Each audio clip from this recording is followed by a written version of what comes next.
ቤዛ ከስር ልትፈታ ነው። ያፌት ላስፈታት ነው። እንግዲህ ለቤዛ ያፌት ኢፍራታን ላገባ ነው። ስለዚህ ሰርጌ ላይ አንቺ ፂን ይዘሽ መምጣት አለብሽ። የምወዳቸው ሰዎች በሙሉ እንዲገኙ ፈልጋለሁኝ ሲላት፣ ቆይ አንተ በፍጹም ናታንና ኢፍራታን መነጣጠል መለያየት አትችልም። እኔም ስንት ሞክሬ ነበር፣ ነገር ግን እነሱ ማንም አይለያቸውም ስትለው፣ እሱን ለእኔ ተይው አንዳቸው ለአንዳቸው የሚያጡት ነገር ስለሚፈሩ በዛ ነገር ይዣታለሁኝ እና እኔ ያገባታለሁ። ነገር ግን አንቺ ከስር ተፈተሽ ናታንንም ፂንም ይዘሽ መንጣት አለብሽ። በሌላ በኩል እንግዲህ ኢፍራታ ከዚህ በኋላ አንተን አልፈልግህም፣ በህይወቴ ሌላ ሰው አለ፣ ሌላ ሰው የማፈቅረው አለ፣ ከህይወቴ ውጣልኝ ስትለው፣ ናቱ ደግሞ እስኪ አይኔን እያየሽ እንደማታፈቅርኝ እንደማትወጂኝ ንገሪኝ ሲላት፣ አዎ እንዴ ራስህን እንደምንድን ነው የምታስበው? አዎ አላፈቅርህም፣ አልወድህም፣ በቃ ከዚህ በኋላ ሌላ ሰው አለ በህይወቴ አለች። ፂም አሁንም እንደተቀየረች እንደጨለለች ነው ማለት ይቻላል።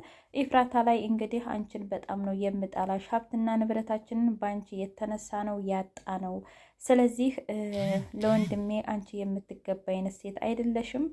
እውነት ቤዛ ትክክል ነበረች ማለት ነው። ስለዚህ ወደ ቤዛ ጋር እስር ቤት ሄጄ እጠይቃታለሁ ብላ እንግዲህ እምቢ ዘራፍ ብላለች ማለት ነው። እናቱዬ እንደተከዘ ይገኛል። ገኒ እንግዲህ የእናትነት ወጓን ለፖሊሷ ወይም ለሂዋን አልሰጥሽም፣ በፍጹም ካንቺ ጋር አትሄድም ስትላት፣ ደግሞ ያንቺን ፍቃድ አልጠየቅኩም መብቴ ነው የመሄድ፣ እኔ ህፃን ልጅ ጡት የምጠባ ልጅ አይደለሁም ብላ እንግዲህ ረግጣ ወጣች። በገመድ አስሬ አላስቀምጥሽ እሺ ስትል እንግዲህ ሂዋን ደግሞ ምንም አታስቢ፣ ምንም ነገር አላደርጋትም፣ መልሼ አመጣልሻለሁኝ፣ ግን አንቺ በጣም እጅግ መልካምና ጥሩ ሴት ነሽ፣ ሁሉንም እንደ ራስሽ ልጆች ነው የምታዩ ስትላት፣ ዶሮን ሲያታልሏት በመጫኛ አሰሯት ይባላል። አሁን እንደዚህ ብለሽ እኔ ልታሞኘኝ ነው ልታታልኝ ነው ስትላት፣ ኖ እንደዛ አይደለም፣ እኔ ግን ላንቺ መጥፎ አይደለሁም፣ ሲቀጥል እኔ ፂም ምን አድርጋታለሁኝ አስረክብሻለሁ አለቻት። ሰላም ውድና የተከበራችሁ የቻናል ቤተሰቦች እንዴት ናችሁ? ሁሉ ሰላም፣ ሁሉ መልካም፣ እኔ እግዚአብሔር የተመሰገነ ይሁን ሰላም ነኝ። ለዚህ ቻናል አዲስ የሆናችሁ ሰብስክራይብ በማድረግ ቤተሰብ የሆኑ ነባር ቤተሰቦች ደግሞ ስለምትከታተሉኝ ከልብ አመሰግናለሁ። ሐረግ ድራማ እንደቀጠለ ይገኛል። እንግዲህ እውነት ለመናገር ሁሉንም ነገር ቤዛ አወቀች ማለት ነው። እንግዲህ ቤዛ ከዚህ በፊት ያው ናታን እንደምንም ብሎ ዙሮ ድርጅቱን ወደ ራሱ አድርጎ መጋባቱን ነው እንጂ ለኢፍራታ ብሎ እሷን ያገባት አታውቅም ነበረ ማለት ነው። ነገር ግን ጽ ሄዳ አፈረጠችው። እስር ቤት ሄዳ እንግዲህ ጽ ወንድሜ እኮ አንቺን ያገባው ሀብትና ንብረቱን ለኢፍራታ ብሎ አስረክቦ እንዲሁም ደግሞ ያንቺን ድርጅት ሳይቀር የወሰደው ኢፍራታን ለማትረፍ ነው። ነገር ግን እንደፈለገው አልሆነለትም ብላ ስትነግራት አበደች ማለት ነው። ታውቂያለሽ ኢፍራታንም እንኳ ቢወስዷትም ሀብትና ንብረቱን አይመልሱለትም። ምን አይነት ሰው ነው? እንዴት የእናትና የአባቴን ሀብት እንደዚህ ያደርጋል? ብላ በጣም ተናደደች ማለት ነው። አሁን ለወንድሜ ስለምታስፈልጊው አንቺ የግድ ከእስር ቤት መውጣት አለብሽ ስትል፣ ምን ማለት ነው ስትል፣ ከዚህ በኋላ ኢፍራታ ናታንን አልፈልግህም ብለዋለች። ወንድሜ ሰው ያስፈልገዋል፣ አንቺ ታስፈልገዋለች ስትላት፣ እኔን ከዚህ በኋላ እንግዲህ ናታን መቼም አይፈልገኝም፣ አይወደኝም፣ አያፈቅረኝም። ነገር ግን የሚወዱትን ማጣት ምን እንደው ስሜቱ ሲሰማው ማየት እፈልጋለሁኝ። ኢፍራታን ምን ያህል እንደሚያፈቅራት አውቃለሁኝ። እንግዲህ ያፌት ቁሞ ሲያገባት ልቡ ሲሰበር አያለሁ ብላ እንግዲህ ደስ ብሏታል ማለት ነው። በሌላ በኩል እንግዲህ ሂዋን በሩን ከፍታ ኢፍራታ ጋር ገባች። ከዛ ኢፍራታ እኔ ብዙ ችግር አለብኝ እባክሽ ውጭልኝ፣ ቆይ አንቺ ደግሞ ማን ነው የላከሽ ስትላት፣ ተረጋጊ፣ እኔ ምንም ነገር አላደርግሽም፣ በዛ ላይ ደግሞ ገነት ስለማትወደኝ አሁን እዚህ ካየችኝ ታስወጣኛለች፣ እባክሽ። ምን ማለት ነው? ነገርኩሽ እኮ ያፌት ቤዛ ላስወጣት ነው። ምን? አዎ ሊያስወጣት ነው። ቆይ አንቺ ማነሽ? አንቺ የእሱ ተቀጣሪ ከሆንሽ ነገርኩሽ፣ እኔ ማንንም አልፈራም፣ ደግሞ እኔ ያልከኝን ነገር ለማንም አልተናገርኩም በይው። እሱ መጀመሪያ የምልሽ የአሁን ያሳየውሽን ነገር ለማንም እንዳትናገሪ ለማንም እንዳታሳይ ነው አይደል የሚልሽ። ምን? እንዴት አወቅሽ? ቆይ አንቺ ማነሽ ስትላት፣ እኔ ፖሊስ ነኝ አለች። እንግዲህ ኤፍራታዬ በድንጋጤ ኮም ነው ያለችው። ግን ሌላ አጋዥ መጣላት ደስ በሚል ሁኔታ ማለት ነው።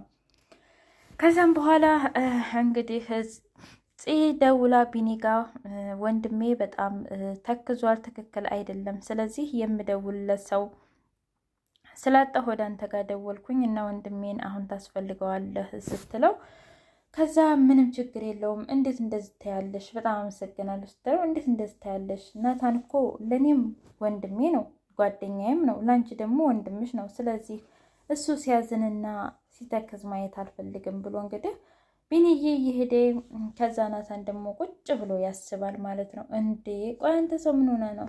ምን ሆነ ነው? ስልክ ስደውልልህም አታነሳም አለው። ኦ በጣም ይቅርታ፣ በጣም ይቅርታ። ታውቃለህ እኔ እኮ ስልኩን አውጥቶ ሲው ወይኔ ብዙ ጊዜ ደውለህ ነበር፣ በጣም ይቅርታ አለው። እንደምን ሆነ ነው እስኪ ንገረኝ፣ በጣም ተክዘሃል ሲለው አረ ምንም አልሆንኩኝ። ገኒ ምን ትላለች መሰለህ ነገሮች ሲደራረቡብህ ፈገግ ብለህ አለፈው ትላለች አለው።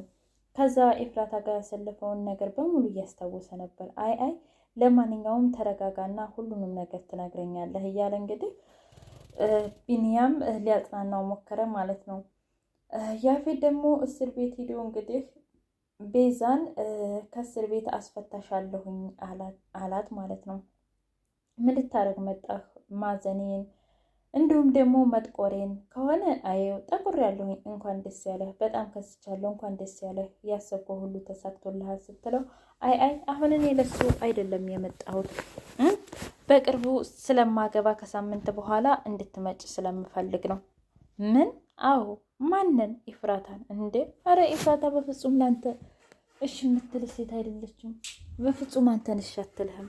አይ እኔ እንዳንቺ አይደለሁ፣ እኔም እኮ ብዙ ታግዬ በፍጹም አልተሳካልኝም አለችው። ከዛም በኋላ እኔ አንቺን አይደለሁም ደግሞም አገባታለሁ ታያለች። ግን አንቺ ከእስር ቤት ወጥተሽ በተለይ ፂን እንድታመጭልኝ ይፈልጋሉ። ቆይ አንተ ሰውዬ ከዚህ ደግሞ ምንድን ነው ያለህ? ነገርኩሽ እኮ የምወዳቸው ሰዎች ከጎኔ እንዲሆኑልኝ ስለምፈልግ ነው የሰርጌ ቀን አለ።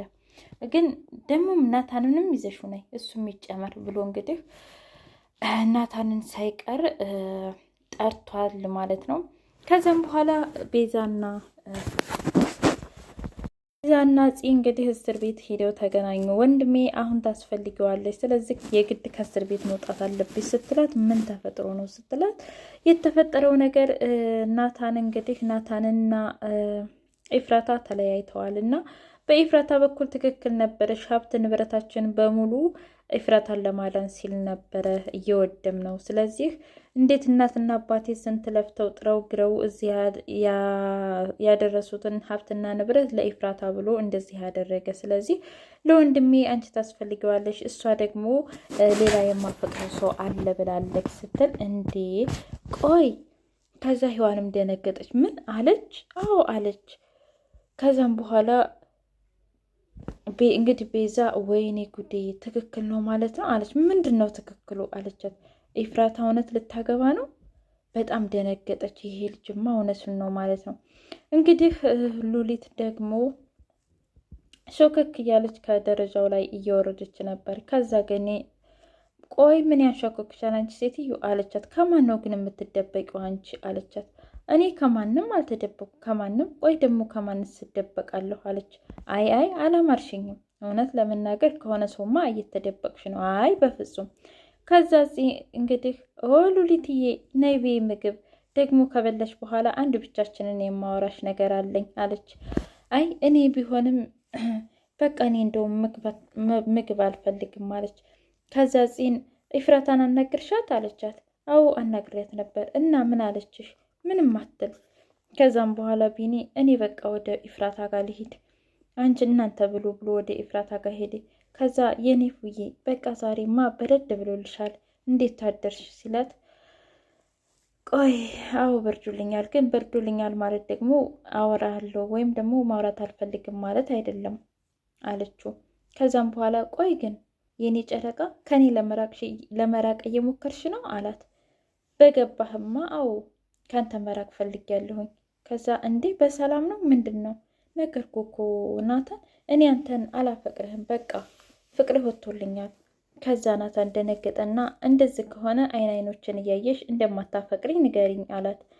ከዛ ለግድ አይኖቿን እየገለጠች አልወድህም፣ አላፈቅርህም፣ በህይወቴ ሌላ ሰው አለ ብላ ሄደች። ግን በኋላ ላይ ይሄ ፕራንክ ምናምን የምትይው ከሆነ በፍጹም ይቅርታ አላደርግልሽም አላት። አይ አይደለም፣ በፍጹም አይደለም